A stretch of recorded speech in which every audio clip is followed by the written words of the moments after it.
ព្រេងសំណាងបានជួបរូបស្រីអូនល្អឥតបី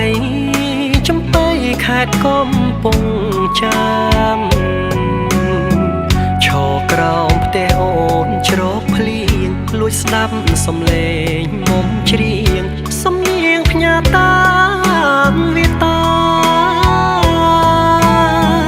ភ្លៀងអើយកុំរាំងខាំងរូបខ្ញុំទៅរហូតយប់ជ្រៅនៅស្ដាប់សំនៀងខ្លោចផ្សាជីវិតកំព្រីឥតមេបាចំបៃកំសត់ឯកាតាបាននរណាជួយស្រីមានស្នេហ៍ឈប់ព្រួយណាអូនស្រីស្ងួនរៀមបងសូមភ្ជាប់និស្ស័យដូចច័ន្ទពេញវងមានរស្មីអ្នកជួយបំភ្លឺរាត្រីចៃដន្យជួបស្រីគឺព្រេងវាសនាព្រៃឈរភូមិថ្មីដីចំកាលើស្រីតូចជំទើជឿចិត្តបងចង់ណាថ្លៃបងនឹងត្រឡប់មកជាថ្មីមកនោមយកអូនណាស្រីស្មោះស្ម័គ្រមេត្រីបានសុខសាន្តអើ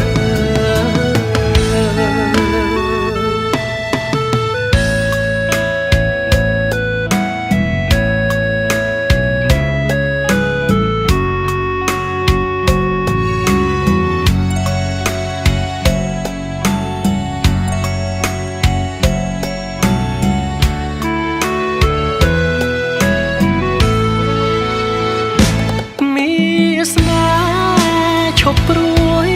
ណាអូនស្រីស្ងួនរៀមបងសូមភ្ជាប់និស្ស័យដូចច័ន្ទពេញវងមានរស្មីអ្នកជួយបំភ្លឺរាត្រីចៃដន្យជួបស្រីគឺព្រេងវាសនាព្រៃឈរភូមិថ្មីដីចំកាលើស្រីតូចជំទើជឿចិត្តបងចង់ណាថ្លៃបងនឹងត្រឡប់មកជាថ្មីមកនោមយកអូនណាស្រីស្មោះស្ម័គ្រមេត្រីបានសុខសាន្តអើ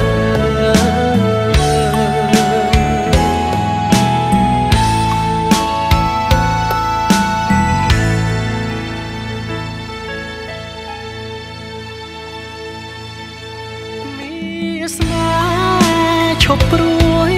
ណាអូនស្រីស្ងួ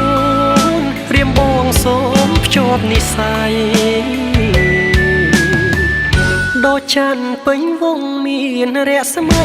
អ្នកជួយបំភ្លឺរាត្រីចៃដន្យជួបស្រីគឺព្រេងវាសនា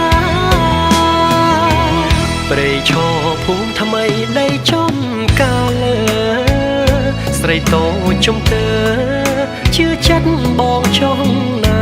ថ្លៃបងនឹងត្រឡប់មកជាថ្មីមកនោមយកអូនណាស្រី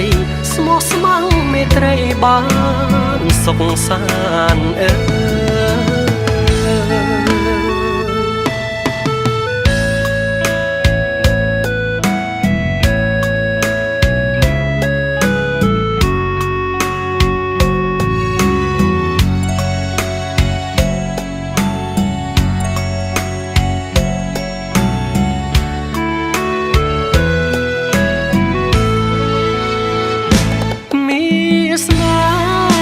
ឈប់ព្រួយណាអូនស្រីស្ងួនរៀមបងសូមភ្ជាប់និស្ស័យដូចច័ន្ទពេញវងមានរស្មីអ្នកជួយបំភ្លឺរាត្រីចៃដន្យជួបស្រីគឺព្រេងវាសនាព្រៃឈរភូមិថ្មីដីចំកាលើស្រីតូចជំទើ ជឿចិត្តបងចង់ណាថ្លៃបងនឹងត្រឡប់មកជាថ្មីមកនោមយកអូនណាស្រីស្មោះស្ម័គ្រមេត្រីបានសុខសាន្តអើយ